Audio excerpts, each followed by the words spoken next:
Hello नमस्कार, welcome to inculcate learning. KVS की preparation में हमारा आज का टॉपिक है जी थियरीज ऑफ सोशलाइजेशन। और ये थियरीज जो आपको सामने दिख रही हैं, जीएच मीड की जो आई एंड मी की थियरी है, या जो लुकिंग ग्लास थियरी है कुले की, या फिर डर्किम ने क्या बोला है और सिगमंड फ्रॉइड ने क्या बोला है, और क्या इनकी थियरीज भी रिलेटेड हैं सोशलाइजेशन से, इन्होंने कुछ बोला है सोशलाइजेशन पे वो, और ब्रोनफेनर ब्रुनर की जो है इकोलॉजिकल सिस्टम्स की थियरी। सो ये चीजें पढ़ेंगे, इनका इकोलॉजिकल सिस्टम मॉडल पढ़ेंगे कि क्या कितने पार्ट्स हैं, क्या टाइप्स हैं। जो चीजें याद करनी होंगी वो भी मैं आपको बता दूंगी, और जो समझने की हैं वो तो प्लीज समझ ही लीजिएगा शुरू से लेके लास्ट तक की वीडियो में। Okay, this is presented by me Raveena. अगर आपको वीडियोस इन्फॉर्मेटिव लग रही हैं तो लाइक शेयर सब्सक्राइब कर दीजिएगा। कल जो है एक एंश्योरिंग होम स्कूल कॉन्टिन्यूटी वाला टॉपिक है वो डल जाएगा, यानी अंडरस्टैंडिंग द लर्नर आपका कंप्लीट हो जाएगा। तो आपके 15 क्वेश्चंस कंप्लीट हो जाएंगे, 15 क्वेश्चंस का सिलेबस। इसको अच्छे से प्रिपेयर कर लीजिएगा और शॉर्ट नोट्स बना लीजिएगा, ठीक है जी। एंड चलिए शुरू करते हैं। और ठंड बहुत बढ़ गई है तो ध्यान रखिए, ठंड का सबसे पहली चीज तो ठंड का ध्यान रखना बहुत जरूरी है, ठीक है। तो थियरी शुरू करें उससे पहले टालकोट पार्सन्स, ये one of the best known functionalist sociologist हैं, ठीक है। इन्होंने the social structure of family के बारे में इन्होंने बातें की हैं, और इन्होंने दो टाइप के सोशलाइजेशन की बात की है, प्राइमरी और सेकेंडरी सोशलाइजेशन। ये हम ऑलरेडी पढ़ चुके हैं कि प्राइमरी सेकेंडरी होता क्या है, बट प्राइमरी और सेकेंडरी दो टाइप किसने बताए हैं, वो पार्सन्स ने बताए। थोड़ा सा नाम ध्यान रखिए कि सोशलाइजेशन से रिलेटेड जो है वो पार्सन को पढ़ा जाता है, जाना जाता है। जीएच मीड की आई एंड मी थियरी, यानी थियरी ऑफ सोशल बिहेवियरिज्म। सबसे पहली चीज आप नाम याद रखेंगे, जॉर्ज हर्बर्ट मीड। इन्होंने आई एंड मी की थियरी दी है। इन्होंने दो कॉन्सेप्ट की बात की, एक कॉन्सेप्ट है आई एंड मी का कॉन्सेप्ट, और दूसरा कॉन्सेप्ट है जनरलाइज्ड अदर्स और सिग्निफिकेंट अदर्स, ठीक है। सो देखिए, सोशलाइजेशन की थियरीज हम पढ़ रहे हैं, तो सोशलाइजेशन की थियरीज में सबसे पहले तो ये होगा कि आप अपने आप को सोशलाइज कैसे करते हैं, आप अपने आप को कैसे देखते हैं, ठीक है। तो इन्होंने उससे related concept of I and me दिया, जिसमें ये बात कर, और इन्होंने दो स्टेजेस भी बोल सकते हैं, एक प्ले स्टेज और एक गेम स्टेज। ये दो नाम भी जो आपको जीएच मीड की थियरी में देखने को मिलेंगे। प्ले क्या है? Play is one of the ways by which childrens often imitate, कि दूसरे बच्चे मतलब अडल्ट्स क्या कर रहे हैं, ये बच्चे कॉपी करते हैं ना। जैसे मान लो बच्चे खेलना शुरू करें, या थर्ड जब 3 साल के हो जाएं उसके बाद वो रोल्स को अडॉप्ट करना शुरू करते हैं। वो देखते हैं कि पेरेंट्स क्या कर रहे हैं, मम्मी क्या कर रही हैं, या फिर जब वो खेलना शुरू करेंगे ना, तो जो लड़कियां हैं फिर बचपन में वो आसपास के एनवायरमेंट को देख के मान लो गुड़िया से खेल रही हैं, या फिर उनका आसपास का एनवायरमेंट नहीं है तो वो भी क्या है, गन से खेल रही हैं, ठीक है। सो पॉइंट ये है कि आसपास की चीजों को देख के अडल्ट्स के जो रोल देखते हैं बच्चे, उसको इमिटेट करते हैं। ओके, तो ये जो इमिटेट कर रहे हैं ना, ये जो अडल्ट्स के रोल को अडॉप्ट करने की ट्राई कर रहे हैं, मीड के अकॉर्डिंग ये क्या है, मीड ने ये जो दूसरे ना जिनके रोल को अडॉप्ट किया जा रहा है, मान लो बच्चे डॉक्टर खेल रहे हैं, ठीक है, डॉक्टर पेशेंट। सो उसमें एक बच्चा डॉक्टर बनेगा, एक पेशेंट बनेगा। तो बेसिकली वो डॉक्टर और पेशेंट अडल्ट हैं जिनको आप कॉपी करने की ट्राई कर रहे हैं, आप उनके रोल को अडॉप्ट करने की ट्राई कर रहे हैं कि आप डॉक्टर हैं, आपके पास ये पेशेंट आएगा और आप इसका चेकअप करेंगे। ओके, तो ये जो अदर्स है ना, इनको मीड ने बोला ये सिग्निफिकेंट अदर्स हैं। ओके, सो चिल्ड्रंस जो है वो play gradually develop from simple imitation to difficult game, simple से डिफिकल्ट की तरफ वो मूव करेंगे, और सिंपल मतलब 3 साल से वो सिंपल गेम्स खेलना शुरू करेंगे, एंड देन वो डिफिकल्ट की, हाँ डॉक्टर पेशेंट खेल रहे हैं 4-5 साल की जो उनकी एज हो गई वो, ठीक है जी। देन है ये है ना कि जो दूसरों के रोल को इमिटेट कर रहे हैं, तो मीड इसको बोल रहे हैं कि taking the role of the others, यानी दूसरे के रोल को अडॉप्ट करना। और जब ये कॉम्प्लेक्स वन की बात कर रहे हैं हम 4 से 5 साल में, तो ये जो कॉम्प्लेक्स रोल अडॉप्ट कर रहे हैं उसमें इसको ये क्या बोल रहे हैं, गेम स्टेज, जहां पे बच्चे जो है वो कंपैरेटिवली मैच्योरिटी अटेन करना शुरू कर देते हैं, और एक डेवलपमेंट ऑफ सेल्फ, मतलब जो सेल्फ की सेंस है ना कि हाँ मैं हूं या दूसरे क्या चीज है, तो वो जो सेंस ऑफ सेल्फ और अदर्स है उसको डेवलप करना शुरू कर देंगे। यहां से आते हैं, मतलब इमिटेट, इतनी सी बात पढ़ी है अभी तक हमने कि इमिटेट करते हैं। इमिटेशन में भी वो पहले सिंपल से रोल को इमिटेट करेंगे, देन वो कॉम्प्लेक्सिटी हमें दिखाई देगी। उसमें इन्होंने दो कॉन्सेप्ट दिए, एक कॉन्सेप्ट ऑफ आई और एक कॉन्सेप्ट ऑफ मी। तो चिल्ड्रन जो है वो क्या समझना शुरू करते हैं, पहले उन खुद को मी समझना शुरू करते हैं, मतलब दूसरे हमारे बारे में क्या सोच रहे हैं उस चीज को वो क्या बोल रहे हैं, मी। मतलब मान लो मेरे को ऐसे लग लग रहा है, मैं ये समझ रही हूं कि मेरे आस पड़ोस के लोग ना मुझे बहुत अच्छा मानते हैं, ठीक है, तो वो जो दूसरों के ओपिनियन या व्यूज है ना मेरे बारे में, तो मैं जो उस तरीके से अपने आप को देख रही हूं वो तो क्या हुआ मेरा मी। और मी का सोशल सेल्फ, मतलब मी अगर सोशल सेल्फ है, सोशल सेल्फ मतलब दूसरे आपके बारे में कैसा देखते हैं, दूसरों के सामने आपकी इमेज क्या है। दूसरा आई हो जाएगा जो मी से ऑपोजिट रहेगा, मतलब मैं खुद हूं कैसी, वो तो मुझे पता है ना, मैं अपने आप में कैसी हूं। दूसरों के सामने तो मैं जैसे बिहेव कर रही हूं वैसे लोग मेरे बारे में ओपिनियन या परसेप्शन बना रहे हैं। सो जो दूसरों के सामने आपका जो सोशल इमेज है आपकी, उसको ये सोशल सेल्फ बोल रहे हैं, और जो मी का ऑपोजिट हो जाएगा वो हो जाएगा आई, जो कि क्या है, रिस्पॉन्स है मी के प्रति, ठीक है। सो ये आई और मी की चीज है। मी वो है जो हमने सोसाइटी से देख के सीखा है, ठीक है, और आई क्या है, जो आप हैं, मतलब who I am and all that I know for my self, जो अपने बारे में मैं जानती हूं, जो मैं हूं। कई बार हम बोल देते हैं ना कि वो अगला इंसान तो हमें जानता ही नहीं है, वो मुझे जानते हैं कितना है, ठीक है। सो वो चीज जो है, वो जितना जानते हैं बाहर वाले, उस हिसाब से जो एक इमेज है, जो सेल्फ है, वो मी है। और जो मैं अपने बारे में जानती हूं, मैं जो हूं एक्चुअल में, वो क्या है जी, आई है। तो ये है सोशलाइजेशन के दो कॉन्सेप्ट, आई और मी। इसी से रिलेटेड इन्होंने दो कॉन्सेप्ट और बोल दिए, जनरलाइज्ड अदर और सिग्निफिकेंट अदर। जो इनिशियली जो इतने सारे वो रहे हैं ना, जैसे ये तो जीएच मीड हो गए, इनके साथ के जो सोशियोलॉजिस्ट साइकोलॉजिस्ट रहे हैं, सोशियोलॉजिस्ट, उनमें से ये वन ऑफ द फर्स्ट हैं जिन्होंने सिग्निफिकेंट अदर की बात की है, ठीक है। दूसरी एक स्टेज की बात करते हैं, जब ये एज ऑफ 8 और 9 के अराउंड जो सेल्फ डेवलपमेंट होता है, इस स्टेज में children are able to function as members of group. तो पहले तो क्या था कि बच्चे सिर्फ देख रहे हैं, वो रोल जो है वो अडॉप्ट करने की कोशिश कर रहे हैं। अब यहाँ पे इस स्टेज में 8-9 साल की स्टेज में बच्चे उस चीज के, उस ग्रुप के मेंबर हैं, और वो सारे रोल्स को बेटर तरीके से समझते हैं कि क्या उनको करना है, ठीक है। So by understanding the generalised other, तो दो हो गए हमारे पास, एक जनरलाइज्ड और एक सिग्निफिकेंट। तो जनरलाइज्ड अदर का मतलब हो गया कि बच्चा जो है वो ये समझ रहा है कि सोसाइटी की उससे क्या एक्सपेक्टेशंस हैं। सिग्निफिकेंट अदर क्या है, ये वो सिग्निफिकेंट मतलब ऑब्वियसली सिग्निफिकेंस है ना उस अदर पर्सन का। अब जनरलाइज्ड अदर तो मतलब सोसाइटी आपसे क्या एक्सपेक्ट कर रही है, बट सिग्निफिकेंट अदर क्या हो गया, दोज पर्सन जो कि इंपॉर्टेंट है बच्चे की लाइफ में, और उसको जो सेल्फ को जो समझता है ना, उससे रिलेटेड वो उसको अफेक्ट करते हैं। मतलब बहुत क्लोज वंस आप लगा सकते हैं, यहाँ पे पेरेंट्स लगा लीजिए या और भी आपके बहुत क्लोज फ्रेंड्स लगा लीजिए। तो सिग्निफिकेंट अदर वो पर्सन होंगे जो कि इंपॉर्टेंट हैं चाइल्ड की लाइफ में, और वो उसके जो सेल्फ है उसको समझने के लिए उसको इन्फ्लुएंस करेंगे, उसकी थिंकिंग को, इमोशंस को या फिर बिहेवियर को, ठीक है। सो ये दो कॉन्सेप्ट हमने पढ़े, एक आई का, एक मी का। मी में क्या है, जो सोशल सेल्फ है, आई क्या है, जो मैं अपने बारे में जानती हूं, और जनरलाइज्ड अदर और सिग्निफिकेंट अदर। जनरलाइज्ड अदर मतलब बच्चे को समझ आ रहा है, अगर उसको जनरलाइज्ड अदर समझ आ रहा है, दैट मीन्स कि सोसाइटी उससे क्या एक्सपेक्ट कर रही है। और सिग्निफिकेंट अदर का मतलब, जैसे एक मुझे रैंडम सा एग्जांपल मिला नेट पे जब मैं सर्च कर रही थी चीजें, तो उसमें ये दे रखा था कि जैसे मान लो किसी का ब्रेकअप हो गया, सो ब्रेकअप के टाइम पे हम कैसे हैं वो बाद की बात है, बट अगर हमारे साथ चीटिंग हुई है या हमारा ब्रेकअप हुआ है, तो ऑटोमेटिकली हमें पता है कि हाँ भाई हम हर्ट हैं बहुत, और हमें सैड है ना। तो वो सोसाइटी की एक्सपेक्टेशन है कि अगर आपके साथ चीटिंग हुई है, आपका ब्रेकअप हुआ है, तो आप रो रहे हैं, सैड हैं, तो वो सोसाइटी की एक्सपेक्टेशन पूरी कर रहे हैं आप। तो वो जनरलाइज्ड अदर है, वो आपका सोशल सेल्फ है, वो मी है आपका। आई क्या है, जो आप एक्चुअल में है। हो सकता है आपको नहीं फर्क पड़ रहा उस चीज से, बट आप ये चीज दिखा रहे हैं, आपको दिख रहा है कि भाई बहुत हर्ट हूं मैं, ठीक है। सो ये जनरलाइज्ड और सिग्निफिकेंट अदर हो गया, और आई और मी हो गया। नेक्स्ट है जी कूले की theory of looking glass. Charles Horton Cooley ने 1922 में ये दी थी, जिसको लुकिंग ग्लास शेल्फ जो है कॉन्सेप्ट इन्होंने दिया था।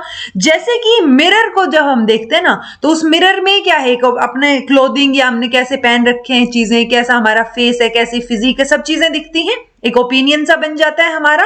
सिमिलर मैनर में when we try to imagine कि दूसरा इंसान हमारे बारे में क्या सोच रहा होगा, ठीक है। कई बार होता है ना कि हाँ भाई अच्छे कपड़े, जैसे मेरी मम्मी कई बार बोल देती है कि थोड़े ढंग के कपड़े पहन के वीडियो बनाया करना, सेम जैकेट पहन लेती है, सेम चीजें पहन लेती है, तो क्या सोचेंगे दूसरे। तो वो जो दूसरे क्या सोचेंगे वो अगर आप सोचने लग गए, तो वो क्या है, वो मतलब आपने सामने वाले को अपना मिरर बना लिया कि दूसरे क्या सोच रहे हैं आपके बारे में, दूसरों की नजरों में आपकी क्या इमेज है, ठीक है। सो उसके बारे में ये बात कर रहे हैं। जो चार्ल्स कूले ने, इनका क्या कहना था कि जो सेल्फ आइडेंटिटी है ना वो 3 स्टेप से बनेगी, आपको सिर्फ यही ध्यान रखना है। वो 3 स्टेप ये क्या बोल रहे हैं कि पीपल इमेजिन, यानी मैं अगर इमेजिन करने लग जाऊं कि मैं कैसे दूसरों के सामने मैं कैसी लगूंगी, वो मेरे बारे में क्या सोच रहे होंगे, ठीक है। हाउ अदर्स आर दस जजिंग देम, कि मेरी अपीयरेंस के बेसिस पे वो कैसे जो है मेरे को जज कर रहे होंगे, ठीक है। Then how people imagine how others feel about them based on the judgment they make, यानी कि पहले तो मैं दूसरे मेरे बारे में क्या सोच रहे होंगे, how they appear to other people, कि मैं कैसी अपीयर हो रही हूं सामने जो स्टूडेंट्स वीडियो देख रहे हैं। दूसरा जो स्टेटमेंट है वो क्या है कि अब उन्होंने मेरे को देखा है तो वो कैसे जज कर रहे होंगे मेरी अपीयरेंस के बेस पे, कि अच्छा आज मैम ने कैप पहन रखी है तो वो इस बेसिस पे क्या जज कर रहे होंगे, ठीक है। और तीसरी हो जाएगी कि वो जज करने के बाद वो जो उन्होंने जजमेंट बनाई है उसके बाद वो मेरे बारे में क्या फील करते होंगे, क्या सोचते होंगे। घुमा फिरा के बात सिर्फ इतनी सी है कि आपकी जो सेल्फ आइडेंटिटी है वो इस बात पे डिपेंड करती है कि सामने वाले आपके बारे में क्या सोचते हैं, ठीक है। तो ये कूले की जो है लुकिंग ग्लास शेल्फ, यानी कि आप सेल्फ को कैसे देख रहे हैं उस ग्लास के थ्रू, ऐसा लगा सकते हैं आप, ठीक है जी। जैसे एक एग्जाम्पल है, मान लो एक बच्चा है जिसका मूड है कि कुछ गड़बड़ करनी है, ठीक है, और वो गड़बड़ आप तभी करोगे जब उसके लिए आपको पेरेंट्स से झूठ बोलना पड़ेगा। मान लो बच्चे को जो है बंक मार के और मूवी देखने जाना है, ठीक है, लगा लो 10th क्लास में बच्चा, बड़ा हो गया ना थोड़ा सा, तो वो एग्जाम्पल के थ्रू अगर आप देखेंगे तो उसके दिमाग में ये आएगा जाने से पहले या बंक करने से पहले कि पेरेंट अगर पकड़ा गया तो, अगर पेरेंट्स को पता चला तो क्या करेंगे वो, उनके सामने एक गलत इंप्रेशन पड़ जाएगा, या मान लो टीचर्स को पता चल गया तो एक गलत इंप्रेशन पड़ जाएगा। तो दूसरे आपके बारे में क्या सोच रहे हैं वो आपका क्या है, सेल्फ है। ये जो है किसने दी, कूले की थियरी है जी। सिगमंड फ्रॉइड की जो साइकोएनालिटिक थियरी है जिसमें ईगो सुपर ईगो की बात की गई है, एक्चुअल में देखा जाए तो वो साइकोएनालिटिकल थियरी पर्सनालिटी की थियरी है, क्योंकि जो इंसान की पर्सनालिटी होती है ना उसको एक्सप्लेन कर रहे हैं सिगमंड फ्रॉइड उसमें। बट इन्होंने डायरेक्टली कहीं पर भी सोशलाइजेशन टर्म का यूज नहीं किया है, बट इनकी जो चीजें हैं ना, मतलब इन्होंने सोशलाइजेशन टर्म कहीं यूज नहीं की। तो डायरेक्टली अगर आपसे पूछा जाए कि ये जो थियरीज है इनमें से कौन सी थियरी सोशलाइजेशन से रिलेटेड है, तो उसमें अगर कूले, मीड या फिर और कोई थियरी तो आप उनको प्रेफरेंस देंगे। अगर आपको लग रहा है कि बाकी सारी थियरीज तो डेवलपमेंट या पता नहीं किस किस की दे रखी है, तब एक ऑप्शन बचता है कि आप सिगमंड फ्रॉइड को सिलेक्ट करें, क्योंकि सिगमंड फ्रॉइड का कनेक्ट हम कर पाएंगे सोशलाइजेशन से रिलेटेड, ठीक है। तो ये ऑस्ट्रियन साइकाट्रिस्ट एंड फाउंडर है साइको एनालिसिस के, was not directly concern with the problem of individual की जो सोशलाइजेशन है उससे, और ना ही उन्होंने इसमें बेसिकली कोई कंट्रीब्यूट किया, लेकिन इन्होंने सेल्फ को डिवाइड किया। जो ह्यूमन माइंड है, सेल्फ है, उसको 3 पार्ट में डिवाइड किया था, इज ईगो और सुपर ईगो, जो हम ऑलरेडी इनकी थियरी में डिटेल में पढ़ चुके हैं। ऐसे ही सेम दरकिम की थियरी है, दरकिम की कलेक्टिव रिप्रेजेंटेशन। इन्होंने भी कहीं सोशलाइजेशन को मतलब ऐसे कुछ बात नहीं की अपनी राइटिंग्स में, बट इनकी जो थियरी है कलेक्टिव रिप्रेजेंटेशन की, उस थियरी में ये इंसिस्ट करते हैं कि individual become socialised bye adopting the behaviour of his group. तो आप ग्रुप के बिहेवियर को जब अडॉप्ट करते हैं तो उस टाइम पे आप सोशलाइज्ड होते हैं, ऐसा इन्होंने बोला था। सो कलेक्टिव रिप्रेजेंटेशन होता है कि जो ग्रुप है वही आपका रिप्रेजेंटेशन है, वही आपकी सारी चीजें हैं, कि जैसे ग्रुप चल रहा है वैसे ही आप चल रहे हैं, ठीक है। सो उन्होंने मेंटेन किया कि इंडिविजुअल का जो थॉट है, बिहेवियर है, वो आप कैसे डिटरमाइन करेंगे, जो कि कलेक्टिव रिप्रेजेंटेशन का बिहेवियर है। यानी जो ग्रुप का बिहेवियर है वो ऑटोमेटिकली आप मान के चल रहे हैं कि इंडिविजुअल का भी बिहेवियर है। सो बाय कलेक्टिव रिप्रेजेंटेशन उनका मतलब क्या था, जो बॉडी ऑफ एक्सपीरियंसेस या जो सिस्टम ऑफ आइडियाज, जो बिहेवियर पैटर्न, जो एटीट्यूड वो ग्रुप के लोग फॉलो कर रहे हैं, उसके बारे में उसको ये क्या बोल रहे हैं, कलेक्टिव रिप्रेजेंटेशन। ग्रेट वीकनेस क्या थी इनकी, ये मेजर इनकी जो थियरी थी कलेक्टिव वीकनेस की, यही इनकी मतलब जो कलेक्टिव रिप्रेजेंटेशन की थियरी है इनकी, यही इनकी वीकनेस है कि इन्होंने इंडिविजुअल का जो रोल है वो रिकॉग्नाइज नहीं किया in the process of socialisation. In the process of socialisation ये सिर्फ इतना बोल रहे हैं कि कलेक्टिव रिप्रेजेंटेशन से हमें सेल्फ का पता चल जाएगा, ठीक है। तो बेसिकली इन्होंने ये जो थियरी थी कलेक्टिव रिप्रेजेंटेशन की, इसको जब वो कब इन्होंने बनाया, जब वो एक्सप्लेन कर रहे थे कि सुसाइड के कॉजेज क्या हो सकते हैं, या फिर सोशल फिनोमिना जो रिलीजन का है कि लोग फॉलो अप करने लग जाते हैं, वो क्या हो सकते हैं। सो उसको जो है एक्सप्लेन करते टाइम इन्होंने दरकिम ने कलेक्टिव रिप्रेजेंटेशन की थियरी दी। आप सिर्फ इतना सा याद रखिए कि दरकिम की एक थियरी है कलेक्टिव रिप्रेजेंटेशन के नाम से। अगर GH मीड कहीं मिल रहा है तो ऑब्वियसली आप सोशलाइजेशन की थियरी में उसको प्रेफर करेंगे कि कौन सी किसने सोशलाइजेशन की थियरी दी है। इन्होंने एज सच बात नहीं की, बट इनकी थियरी जो है वो कहीं ना कहीं सोशलाइजेशन की तरफ इशारा करती है। ठीक है, लास्ट थियरी जो इंपॉर्टेंट है, जो आपको याद रखनी है, ब्रोन-फेन-ब्रेनर की थियरी। इन्होंने 5 सिस्टम बताए, माइक्रो सिस्टम, मेसो सिस्टम, एक्सो सिस्टम, 5 ही तो है, मैक्रो और ये क्या है, क्रोनो सिस्टम। ठीक है, जैसे जैसे आप ऊपर जाते जाएंगे यानी माइक्रो से क्रोनो की तरफ जाते जाएंगे, वैसे वैसे जो है वो डायरेक्ट इन्फ्लुएंस जो है बच्चे के ऊपर वो कम होता जाएगा। ठीक है, माइक्रो सिस्टम में क्या होगा, डायरेक्ट इन्फ्लुएंस, जैसे फैमिली है, स्कूल हो गया, पीयर्स हो गए, मतलब बच्चा उनके कॉन्टेक्ट में डायरेक्ट आ रहा है। ओके, मेसो सिस्टम इंडिपेंडेंटली काम नहीं करता। मेसो में क्या हो जाएगा, जब माइक्रो मतलब जब एक या एक से ज्यादा माइक्रो सिस्टम इंटरेक्ट करते हैं, जैसे मान लो फैमिली में पेरेंट्स हैं, स्कूल में टीचर्स हैं, तो जब पेरेंट्स और टीचर्स एक दूसरे के साथ इंटरेक्ट करेंगे तो वो किस में इंक्लूड होगा, वो मेसो सिस्टम में इंक्लूड होगा। एक्सो सिस्टम में थोड़ा सा और दूर की चीजें आ जाएंगी जहां पे बच्चा डायरेक्टली इन्वॉल्व्ड नहीं है। अब जैसे नेबरहुड है या और कोई चीजें हैं तो बच्चे डायरेक्टली इन्वॉल्व नहीं है, बट उसके ऊपर इफेक्ट पड़ सकता है ना उसका, वो चीज। मैक्रो की बात करेंगे तो डिफरेंट डिफरेंट आइडियोलॉजी या एटीट्यूड, या मान लो रिलीजन है कोई जो फॉलो हो रहा है घर में, कोई कल्चर फॉलो हो रहा है, या मान लो सोशो इकोनॉमिक स्टेटस कैसा है, सो वो सारी चीजें मैक्रो सिस्टम में आ जाएंगी। क्रोनो सिस्टम में वो एनवायरमेंटल चेंजेस हम ले सकते हैं जो कि ओवर द लाइफ कोर्स एक बार चेंज हो रहे हैं, मान लो पेरेंट्स का डाइवोर्स हो रहा है। ठीक है, सो वो चीजें किस में आ जाएंगी, क्रोनो सिस्टम में। ये एग्जांपल्स हैं जी। माइक्रो सिस्टम की जब हम बात करेंगे तो डायरेक्ट कॉन्टेक्ट होता है और मोस्ट इन्फ्लुएंस इमीडिएट एनवायरमेंट होगा ये बच्चे का, जैसे पेरेंट्स हैं, सिबलिंग है, टीचर हैं, या फिर स्कूल पीयर्स हैं।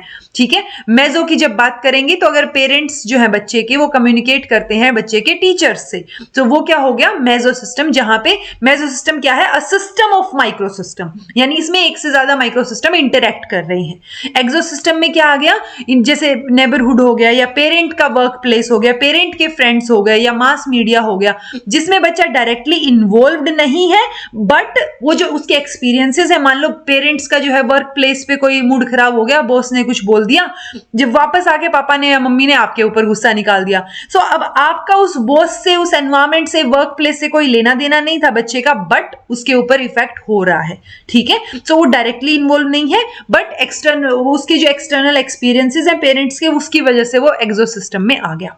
मैक्रो सिस्टम की बात करें तो ये किस पे फोकस करता है कि जैसे कैसे कल्चरल एलिमेंट्स अफेक्ट करते हैं बच्चे को, जैसे सोशो इकोनॉमिक स्टेटस हो गया, वेल्थ हो गई, पॉवर्टी, एथनिसिटी, तो ये सारी चीजें मैक्रो में आ जाएंगी। क्रोनो की जब हम बात करेंगे तो जो एक एनवायरमेंटल चेंजेस होता है ना, जो लाइफ टाइम के लिए डेवलपमेंट को या चीजों को इन्फ्लुएंस करते हैं, एक मेजर लाइफ ट्रांजिशन हो सकता है। मान लो आपके पेरेंट्स का जो है इंडिया की बजाय कहीं अब्रॉड जॉब लग गई और आप बिल्कुल शिफ्ट हो रहे हैं वहीं पे, ठीक है, या मान लो पेरेंट्स का डाइवोर्स हो रहा है। ठीक है, सो वो चीजें केस में चली जाएंगी जी, क्रोनो सिस्टम में चली जाएंगी, जहां पे एक मेजर चेंज जो है, एक मेजर इवेंट जो है वो चेंज हो रहा है यहां पे। ओके, सो ये थियरीज है ब्रोन-फेन-ब्रेनर की जो थियरी है, उसमें एक चीज और आप याद रखेंगे कि इनका जो काम है, क्योंकि इन्होंने एनवायरमेंट पे काफी फोकस किया है कि आसपास क्या चीजें हो रही हैं, सो एल्बर्ट बंडूरा जो कि सोशल लर्निंग थियरी या ऑब्जर्वेशनल लर्निंग थियरी जिन्होंने दी है, उन्होंने भी आसपास की चीजें उनको ऑब्जर्व करना, उसके ऊपर फोकस किया है। ऐसे ही लेवी वाइगोट्स्की ने सोशियो कल्चरल थियरी दी है, तो उन्होंने भी सोसाइटी और एनवायरमेंट पे काफी फोकस किया है। सो इनकी जो थियरी है ब्रोन-फेन-ब्रेनर की, वो इन दोनों की थियरी से रिजेंबल करती है कहीं ना कहीं। ओके, तो इस बात को आप ध्यान रख सकते हैं कि चाहे वो एक्सप्लिसिटली हो या इम्प्लिसिटली हो, एनवायरमेंट का रोल जो है वो इन लोगों ने काफी डिस्कस किया है। एक और चीज 1994 में ये जो इनकी इकोलॉजिकल सिस्टम थियरी है, इसको इन्होंने नाम देके रिवाइज करके बायो इकोलॉजिकल मॉडल भी बोला है।